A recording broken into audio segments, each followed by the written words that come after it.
اللہ سورج نہیں ہے، سورج اللہ کا ہے، ستارے اللہ نہیں، ستارے اللہ کے ہیں، چاند اللہ نہیں، چاند اللہ کا ہے، زمین اللہ نہیں، زمین اللہ کی ہے، آسمان اللہ نہیں، آسمان اللہ کا ہے، گائے اللہ نہیں، گائے اللہ کی ہے، سانپ اللہ نہیں، سانپ اللہ کا ہے، پہاڑ اللہ نہیں، پہاڑ اللہ کے ہیں۔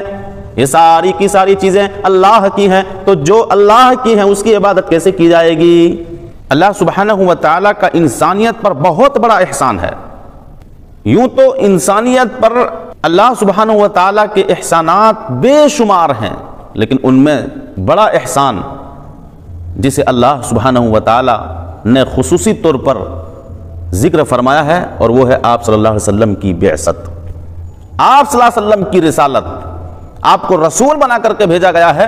یہ انسانیت کے لیے اللہ سبحانہ و تعالیٰ کی طرف سے بہت بڑا احسان ہے، جسے اللہ سبحانہ و تعالیٰ نے سورہ آل عمران سورہ نمبر 3 آیت نمبر 164 کے اندر 164 کے اندر ذکر فرمایا۔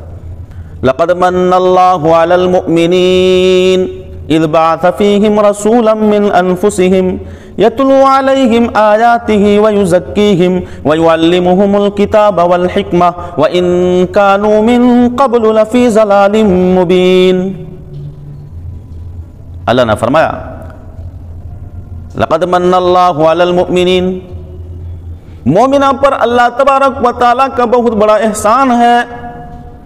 اذ بعث فیہم رسولا من انفسہم، کہ انہی میں سے ایک رسول ان میں بھیجا، یتلو علیہم آیاتہ، جو انہیں اس کی آیتیں پڑھ کر سناتا ہے، ویزکیہم، اور ان کا تزکیہ کرتا ہے، ویعلمہم الکتاب والحکمہ، اور انہیں کتاب و حکمت سکھاتا ہے، وَإِن كَانُوا مِن قَبْلُ لَفِي ضَلَالٍ مُبِينٍ، اور یقیناً اس سے پہلے یہ سب گمراہی میں تھے۔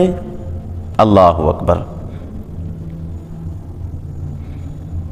اللہ کے نبی صلی اللہ علیہ وسلم کی بعثت کے وقت انسانیت گمراہ تھی، انتہائی تاریک گھاٹیوں میں بھٹک رہی تھی، جسے اللہ سبحانہ و تعالیٰ نے اپنی مقدس کتاب قرآن مجید میں ذکر فرمایا ہے کہ یقیناً یہ سب اس سے پہلے کھلی گمراہی میں تھے۔ پھر اللہ سبحانہ و تعالیٰ نے ان میں جناب محمد رسول اللہ صلی اللہ علیہ وسلم کو مبعوث فرما کر بھیج کر انہیں تاریکی سے نکالا اور صراط مستقیم کی طرف ان کی رہنمائی کی۔ اسی طرح اللہ کے نبی صلی اللہ علیہ وسلم انسانیت کے لیے باعث رحمت تھے، جس کا ذکر اللہ سبحانہ و تعالیٰ نے سورہ انبیاء آیت نمبر 107 کے اندر بیان فرمایا ہے۔ وَمَا أَرْسَلْنَاكَ إِلَّا رَحْمَةً لِلْعَالَمِينَ، اور اے نبی ہم نے آپ کو جہان والوں کے لیے رحمت بنا کر کے بھیجا ہے، انسانوں کے لیے بھی، جنوں کے لیے بھی، مالداروں کے لیے بھی، غریبوں کے لیے بھی، بوڑھوں کے لیے بھی، بچوں کے لیے بھی، مردوں کے لیے، عورتوں کے لیے بھی، یہاں تک کہ جانوروں کے لیے بھی اللہ کے نبی صلی اللہ علیہ وسلم کو رحمت بنا کر کے بھیجا تھا۔ آپ جانوروں پر بھی رحم کرتے تھے، نہ صرف انسانوں پر بلکہ جانوروں پر، کیڑے مکوڑوں پر بھی اللہ کے نبی صلی اللہ علیہ وسلم رحم کرتے تھے، رحم و کرم کا معاملہ کرتے تھے۔ اس لیے طبرانی کی حدیث ہے، حضرت ابو ہریرہ رضی اللہ تعالی عنہ بیان فرماتے ہیں کہ اللہ کے نبی صلی اللہ علیہ وسلم نے فرمایا، اللہ کے نبی نے فرمایا یا ایھا الناس انما انا رحمت مہدات، اے لوگو بے شک میں رحمت ہوں جسے لوگوں کو بطور گفٹ دیا گیا۔ تو پتہ یہ چلا کہ نبی علیہ السلام انسانیت کے لیے باعث رحمت تھے۔ اسی طرح اللہ سبحانہ و تعالیٰ نے نبی علیہ السلام کو روشن چراغ بنا کر کے بھیجا تھا اس امت کے اندر۔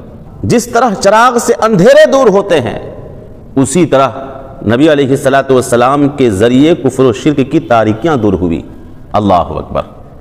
اور چراغ کہتے ہیں روشنی کو، لائٹ کو، لالٹین کو، ہر وہ شے، ہر وہ چیز جو روشن کر دے، جو روشنی دے، اس کو بولتے ہیں چراغ۔ اللہ اکبر۔ اللہ نے آپ کو روشن چراغ بنا کر کے اس امت محمدیہ کے اندر بھیجا ہے، جس کا ذکر اللہ سبحانہ و تعالیٰ نے اپنی مقدس کتاب قرآن مجید میں سورہ احزاب سورہ نمبر 33 آیت نمبر 45 اور 46 کے اندر ذکر فرمایا۔ یا ایھا النبی انا ارسلناک شاہدا ومبشرا ونذیرا، وداعیا الی اللہ بإذنہ وسراجا منیرا۔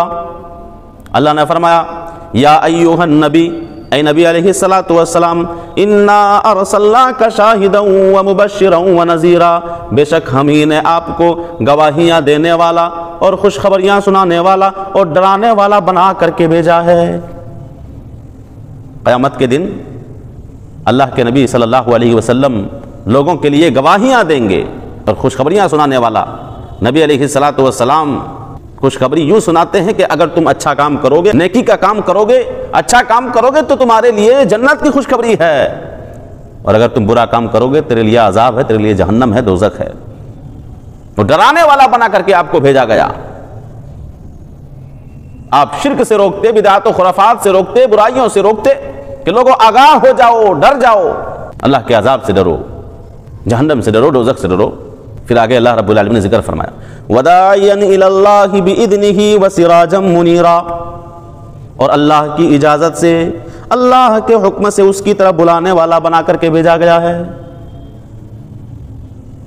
آپ جو کچھ بولتے اپنی طرف سے نہیں بولتے، اللہ رب العالمین کی طرف سے بولتے ہیں، جیسا کہ سورہ نجم کے اندر آیت نمبر 3 اور 4 میں اللہ رب العالمین نے اس کا ذکر فرمایا ہے وَمَا يَنطِقُ عَنِ الْهَوَىٰ إِنْ هُوَ إِلَّا وَحْيٌ يُوحَىٰ، کہ نبی علیہ الصلوۃ والسلام اپنی طرف سے، اپنی خواہش سے نہیں بولتے، وہ تو صرف وحی ہوتی ہے جو اتاری جاتی ہے۔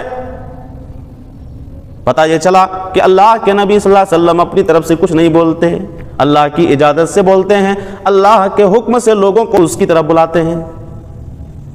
وَسِرَاجًا مُنِيرًا، اور روشن چراغ بنا کر کے بھیجا گیا ہے۔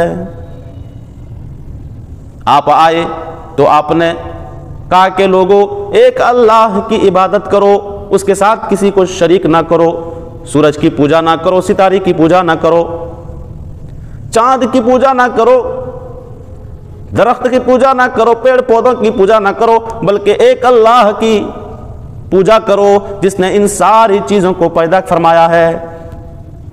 اللہ سورج نہیں ہے، سورج اللہ کا ہے، ستارے اللہ نہیں، ستارے اللہ کے ہیں، چاند اللہ نہیں، چاند اللہ کا ہے، زمین اللہ نہیں، زمین اللہ کی ہے، آسمان اللہ نہیں، آسمان اللہ کا ہے، گائے اللہ نہیں، گائے اللہ کی ہے، سانپ اللہ نہیں، سانپ اللہ کا ہے، پہاڑ اللہ نہیں، پہاڑ اللہ کے ہیں۔